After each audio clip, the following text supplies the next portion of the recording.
Vamos agora entender sobre a predominância estrogênica, que é uma das aulas mais importantes, né? Tudo é muito importante aqui, mas essa aqui ela fala muito sobre a questão do lipedema e também para a gente fazer toda essa regulação hormonal, o que é essa predominância estrogênica.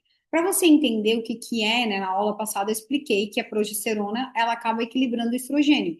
Então, a predominância estrogênica é um tipo de desequilíbrio hormonal que há muito estrogênio em relação à progesterona, ok? Então, é muito estrogênio em relação à progesterona. Principais causas da predominância estrogênica, principalmente uma perimenopausa, uma inflamação, que já que você vê em toda essa cascata aqui dentro da metodologia, você sabe que nós precisamos estar com o corpo desinflamado, obesidade, resistência à insulina, que eu explico bastante na aula também de hormônios e na fase 2, sobrecarga hepática na aula de fígados, desbiose intestinal no módulo de intestino, tudo está interconectado, né? Exposição a toxinas, estresse crônicos, algumas deficiências nutricionais e o hipotiroidismo que causa essa predominância estrogênica. É através da predominância estrogênica que causa o lipedema que eu vou explicar. Quais são os sinais e sintomas? TPM muito excessiva, fluxo menstruais intenso, cólicas severas, inchaço e dores no peito, fadiga, aquele cansaço constante, mau humor, ansiedade, irritabilidade, insônia, dores de cabeça, crise de enxaqueca e alterações de sonhos, tá? Problemas de memórias, diminuição da libido, metabolismo lento, retenção de líquido, ganho de peso, excesso de celulite, acúmulo de gordura localizada, principalmente no quadril e nas coxas, baixa imunidade e essa questão do gatilho para doenças autoimunes. Então, isso aqui são sinais e sintomas de predominância estrogênica que as pessoas vivem, a maioria das mulheres com muitos aqui, e elas agora vão se identificar bastante, porque não sabiam que era isso, tá? Quais são as doenças que vão se derivar da predominância estrogênicas? Principalmente o lipedema, miomas e pólipos uterinos, nódulos e cisto na mama, cisto no ovário, como a SWAP, endometriose, adenomimose, câncer de mama, câncer de ovário e câncer de endométrio. Então, pelo excesso de estrogênio, acaba começando a ter aumento da produção desses cistos, dessas questões do endométrio, e aí traz essas doenças, e uma delas é o lipedema. Então, no lipedema eu explico muito, né? Deixa eu botar aqui, que é esse. Ah, tá. Eu vou explicar outra coisa antes. E o sobrepeso e a obesidade aqui, tá? Os adipócitos, as células de gorduras, elas atuam o quê? Como um órgão endócrino, liberando umas células de processo inflamatório, de moléculas bioativas chamadas de adipocinas, que faz o quê? Que contribui com o desequilíbrio da insulina, aumentando o metabolismo, levando maior inflamação. Então, a obesidade por si só já aumenta mais ainda esse processo inflamatório, essa desregulação da predominância estrogênica. Então, as células de gordura, elas possuem uma enzima chamada de aromatase, que converte a testosterona a mais estrogênio. Então, quanto menos testosterona você tem, menos libido você tem, mais vontade de comer doce, mais ansiedade, mais irritabilidade, mais cansaço. Por quê? Porque essa enzima aromatase, ela converte a testosterona em estrogênio, e as células de gordura contêm essa enzima.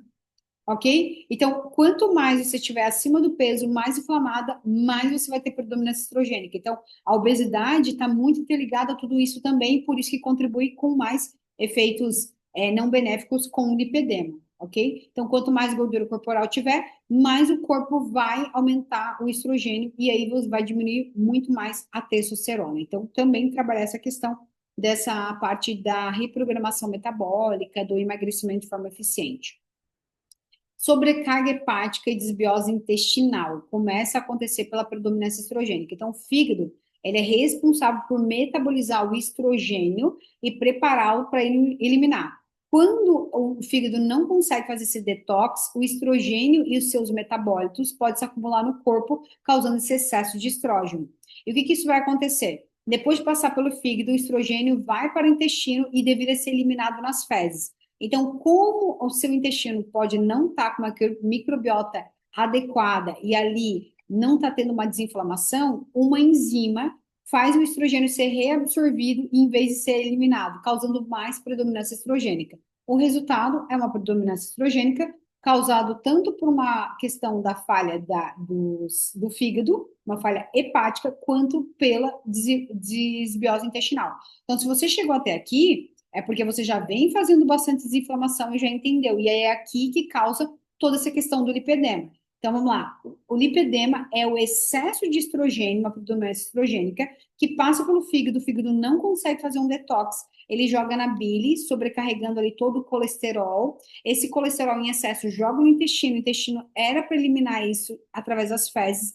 Não consegue, ele faz uma reabsorção e ele joga na tireoide. Jogando na tireoide, prejudica mais ainda o hipotireoidismo, que sobrecarrega mais ainda a predominância estrogênica, e isso vai fazendo ter mais acúmulo de gordura, porque desregula a parte da insulina, principalmente na região da barriga, dos braços, do colote, e aí começa a ter esse aumento de excesso de inflamação, celulite, de lipedema e aumento de gordura corporal. Tudo isso por quê? Porque o estrogênio está em excesso, porque o corpo inteiro está inflamado.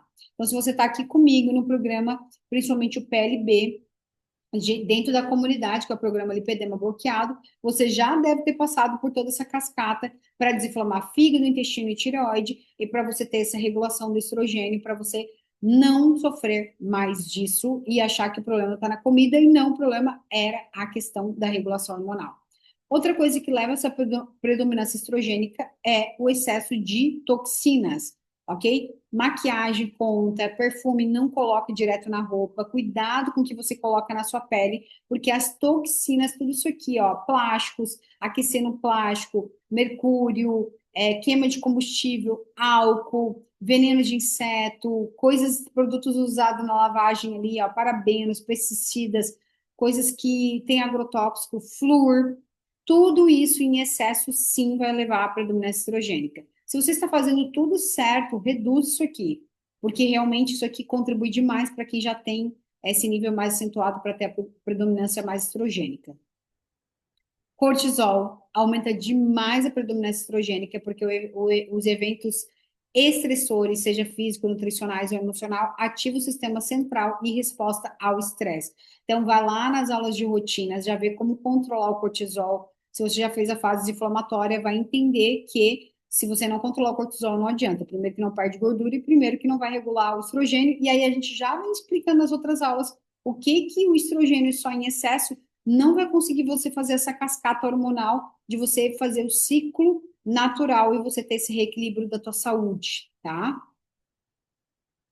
Então vamos lá, o estrogênio ele só tem que estar aumentado aqui, ó, em grande, né? O pico maior dele é na fase ovulatória. Lembra que na fase folicular, depois da menstruação, ele tem que estar baixinho, e na fase ovulatória que ele tem que estar maior, e na fase lútea que ele tem um pouquinho de aumento. Então aqui a gente vai conseguir analisar uns exames para você entender que a fase ovulatória aqui é o momento que ele deveria estar aumentado, e se você está com predominância estrogênica, o que vai acontecer? Ele vai estar aumentado mais na fase lútea, que é o que está explicado aqui, ó. A fase ovulatória, que era o momento que o estrogênio deveria estar aumentado, ele teve um aumento, só que ele não diminuiu depois na fase lútea. Isso a gente consegue ver o quê? Através de sinais e sintomas e também através de exames. Isso aqui é um exame de uma cliente minha, de um estudo de caso, para você perceber. Então, quanto que a gente dosa o estrogênio e a progesterona? Lembra na outra aula?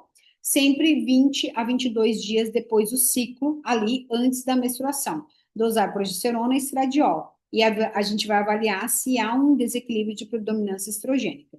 Então, espera-se encontrar um estradiol entre 80 e 150, porque ele já não está no seu pico máximo, e uma progesterona igual ou maior que 10, porque realmente é o momento que a progesterona tem que estar aumentando. Olha só nessa cliente aqui, no caso, ela já está na fase, ela fez aqui, a gente fez na fase mais ou menos lútea, ela já está muito aumentada, ó, deveria estar entre 55 a 214 aqui pelo laboratório e ela está em 217 estradiol, ou seja, ele não baixou, né? Ele passou aqui, ó, da fase ovulatória para a fase lútea e ele não baixou. E aí nós vamos dosar também a progesterona dessa minha cliente. O que que acontece? Olha aqui, 1,38. Por que ele não baixou? Por que o estradiol não diminuiu? Porque a progesterona não aumentou. Lembra que a predominância estrogênica é aumentar o desequilíbrio entre o estradiol e a progesterona. Então, se a progesterona não aumentar, o estradiol não diminui. Então, tinha que estar maior que 10. E nessa cliente está o quê? 1,38. Olha isso. Como existe uma predominância estrogênica e nós precisamos repor essa progesterona.